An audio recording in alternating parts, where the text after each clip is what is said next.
R K Singh ji BJP के बड़े leader हैं, हम्म, पूर्व केंद्रीय मंत्री हैं, हम्म, कर्मठ आदमी हैं, ईमानदार छवि के हैं हम्म, और वो स्पष्ट कह रहे हैं कि किनको हमसे खतरा था, कौन लड़वाए। अरे कोई लड़वाया, ABCD कोई लड़वाया, लड़वाई तो बीजेपी। और ये बात पहले से जगजाहिर है कि भारतीय जनता पार्टी आज तक जो रीढ़ विहीन बनी हुई है बिहार प्रदेश के अंदर, उसका सबसे मुख्य और प्रमुख कारण यही है कि वो उसके अंदर सिर्फ गुटबाजी है। एक गुट प्रदेश अध्यक्ष जी का होता है तो दूसरा गुट इनके होता है, तीसरा गुट, 3-4 कोने में बीजेपी बटी हुई रहती है। पवन सिंह जी ने जो किया, ठीक है, कोई हमको कितना भी चढ़ा दे, आखिर क्या हम वो गलती कर देंगे? क्यों करेंगे? आज यह तोहमत तो मढ़ा गया ना पवन सिंह जी पे। कल तक जो बात यह परिपाटी चर्चा में थी कि पवन सिंह जी ने निर्दलीय लाकर इतना मत लाया, आज उसको कहीं ना कहीं धो देने का प्रयास किया गया। पवन सिंह जी, आप राजनीति कीजिए, बिल्कुल कीजिए, लेकिन ये कालिदास वाली कहानी क्यों चरितार्थ करते हैं कि जिस डाल पे बैठे हैं उसी को काट रहे हैं? कि अगर बिहार में रिवाइव करना है तो ये पुराने जंग लगे हुए जितने लोग हैं ना, चालीसा पढ़ने वाले, इनको हटाना। ये सिर्फ और सिर्फ भीतर अंदर खाने सिर्फ क्या करते हैं, साजिश बुनते रहते हैं। इनको कुछ नहीं, इनको अपनी कुर्सी से मतलब है। वर्तमान राजनीति में जितने ये लोग दिख रहे हैं तो राजनीतिक के पुरोधा बनते जा रहे हैं, लेकिन चाल चरित्र चेहरा स्पष्ट नहीं है। अपनी कुर्सी के लिए हम कुछ भी करेंगे। हाँ, जरूरत पड़ेगी तो राम को गाली दे देंगे, जरूरत पड़ेगी तो राम को गले लगा लेंगे, जरूरत पड़ेगी तो गंगा में डुबकी लगा लेंगे, जरूरत पड़ेगी तो गंगा जल को दूषित बता देंगे। तो ये इनकी यही मानसिकता और यही चरित्र है लोगों का। तो अब इन लोगों पे बहुत कुछ बोलना नहीं है। राजनीति के अंतिम पड़ाव की ओर अग्रसर हैं। पुत्र मोह में, पुत्री मोह में, बहु मोह में, समधन मोह में, समधि मोह में, इसी में तो जीते हैं वो लोग। वो कोई राजनीति नहीं करते हैं, वो एक जाति को आधार बना लिए।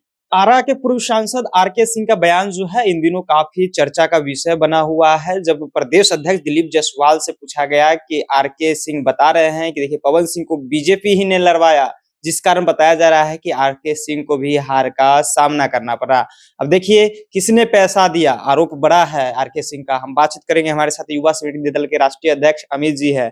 आखिरकार पवन सिंह को किसने चुनाव लड़वाया? आरके सिंह का बड़ा आरोप है कि बीजेपी वाले ने लड़वाया। तो अब तो किसी से कहने और पूछने की तो आवश्यकता है नहीं। आरके सिंह जी बीजेपी के बड़े लीडर हैं, पूर्व केंद्रीय मंत्री हैं, कर्मठ आदमी हैं, ईमानदार छवि के हैं और वो स्पष्ट कह रहे हैं कि किनको हमसे खतरा था, कौन लड़वाए। अरे कोई लड़वाया, ABCD कोई लड़वाया, लड़वाई तो बीजेपी। और ये बात पहले से जगजाहिर है।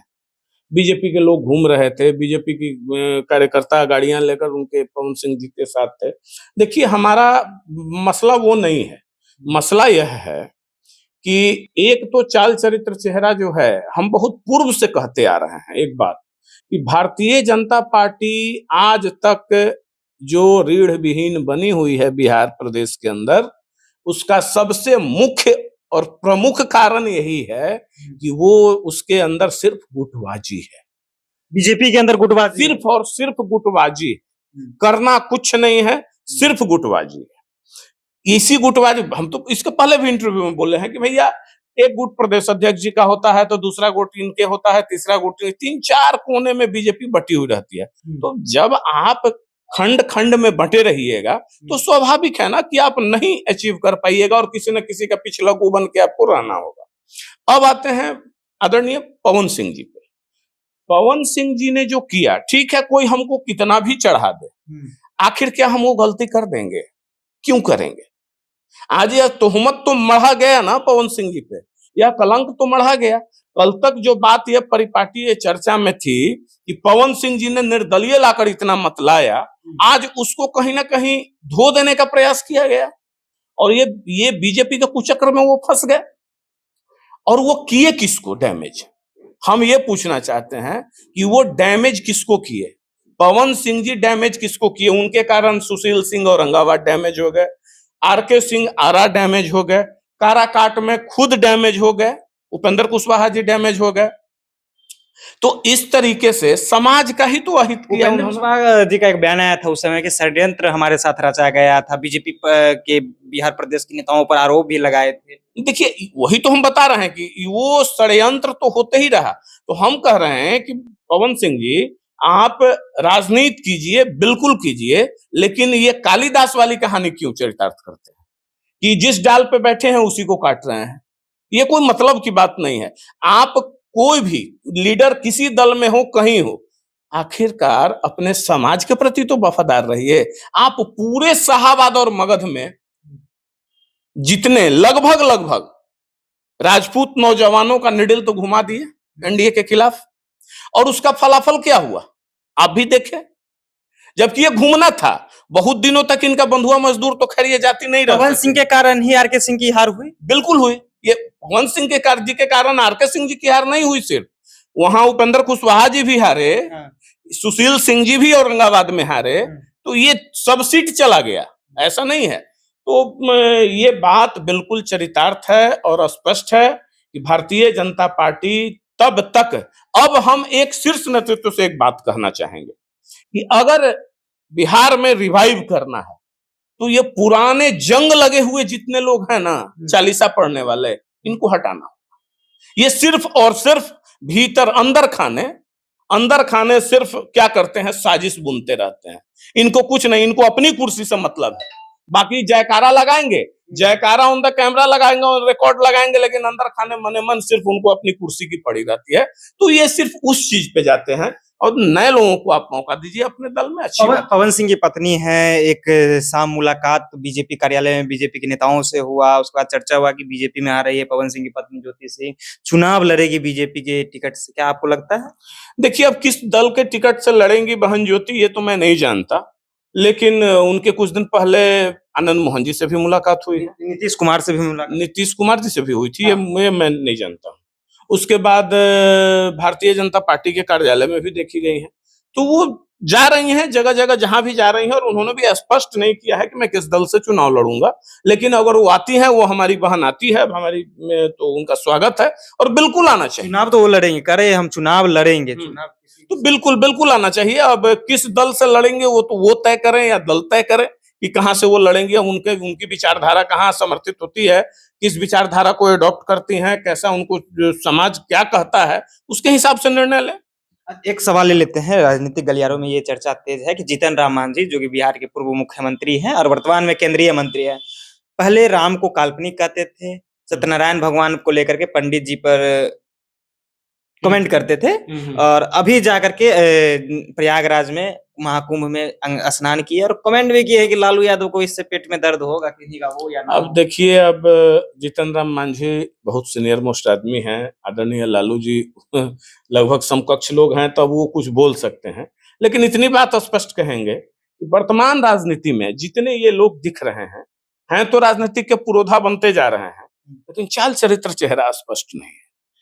अपनी कुर्सी के लिए हम कुछ भी करेंगे। हाँ, जरूरत पड़ेगी तो राम को गाली दे देंगे, जरूरत पड़ेगी तो राम को गले लगा लेंगे, जरूरत पड़ेगी तो गंगा में डुबकी लगा लेंगे, जरूरत पड़ेगी तो गंगा जल को दूषित बता देंगे, जरूरत पड़ेगी तो राम सत्यनारायण नारायण हिंदू सनातन धर्म को काल्पनिक बता देंगे, और जरूरत पड़ेगी तो आर्य धर्म का स्वीकार भी कर लें। तो ये इनकी यही मानसिकता और यही चरित्र है लोगों का।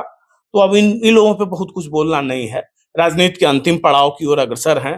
पुत्र मोह में, पुत्री मोह में, बहु मोह में, समधन मोह में, समधि मोह में, इसी में तो जीते हैं वो लोग। वो कोई राजनीति नहीं करते हैं, वो एक जाति को आधार बना लिए। उनको मास लीडर बनने से मतलब नहीं है। आदरणीय मांझी जी पढ़े लिखे बहुत अच्छे क्वालिफाइड व्यक्ति हैं, लेकिन बस पुत्र पुत्री, समधन, बहू, फलाना ढेकाना, अगर 5 गो सीट मिले तो 5 गो अपने खानदान का लड़े, तो उनके लिए कुछ नहीं, एक परिवार ही राजनीति है, बस उसी में। आप परिवार की राजनीति कर रहे हैं, वो समाज को लेकर के चलते हैं। वो समाज को कहते थे कि मंदिर तुम्हारा नहीं है, मंदिर में तुम मत जाओ। हम गए थे मंदिर तो धो दिया गया, जल से धो दिया गया था, शायद कहीं गए थे तो कोई कह रहा था। तो फिर क्यों गए कुंभ? नहीं जाना चाहिए जब हमारी आस्था ही नहीं है। एक वही तो हम कह रहे हैं कि मतलब दो तरफा चेहरा, इधर पलटिए तो काला और इधर पलटिए सफेद, ऐसा क्यों? अरे चेहरा हो तो एक जैसा हो। नहीं जाते, इससे थोड़े ना उनको मंत्रिमंडल से मोदी जी बाहर कर देते। कि और कोई बेहतर मंत्रिमंडल की जो आवश्यकता है या कुछ नहीं हो पा रहा है। 144 साल बाद आया है महाकुंभ, आएगा कि नहीं अरे आएगा? भाई देखिए, सबसे बड़ी बात क्या है कि ये कुंभ हमारी आस्था का प्रतीक है। ये इसको किसी भी राजनीतिक दल से जोड़ना और उसका पेटेंट बता देना, यह सरासर गलत है। हम हिंदू हैं, हम सनातनी हैं, हमको अपने धर्म पे गर्व है, हम गर्व से कहते हैं। यहां ये लोग जातियों में बांट दिए हैं, ये दलित, ये फलाना, ये ठिकाना, कुछ नहीं। जो हिंदुस्तानी है वो हिंदू है। हिंदुस्तान में रहने वाला यानी हिंदुओं के स्थान में रहने वाला व्यक्ति वो हिंदू है, वो सनातनी है। बात खत्म है। हमारे लिए मां गंगा उतनी ही पवित्र है, चाहे वो हम किसी दल में रहे, कहीं रहे। तीन लोगों का अपना अपना चरित्र है। चलिए, ये लोगों का अपना अपना चरित्र आपको बता दें कि पवन सिंह को लेकर के जो आरके सिंह का बयान आया था उन मुद्दे पर भी बातचीत कर रहे थे, और ज्योति सिंह जो लगातार सभी एनडीए के कहें तो सभी प्रदेश कार्यालय में जा रहे हैं, नेताओं से मुलाकात कर रहे हैं, एनडीए के तमाम नेताओं से, और चुनाव लड़ने की भी बात कर रहे थे। और साथ ही साथ आपको बता दें कि जो कभी राम को काल्पनिक कहा करते थे जीतन राम मांझी, उनकी बातों को लेकर के भी हमने चर्चा की है। फिलहाल आपने पूरा वीडियो को सुना होगा, अपनी प्रतिक्रिया नीचे छोड़ जाइएगा। आप जनता जंक्शन देख रहे थे।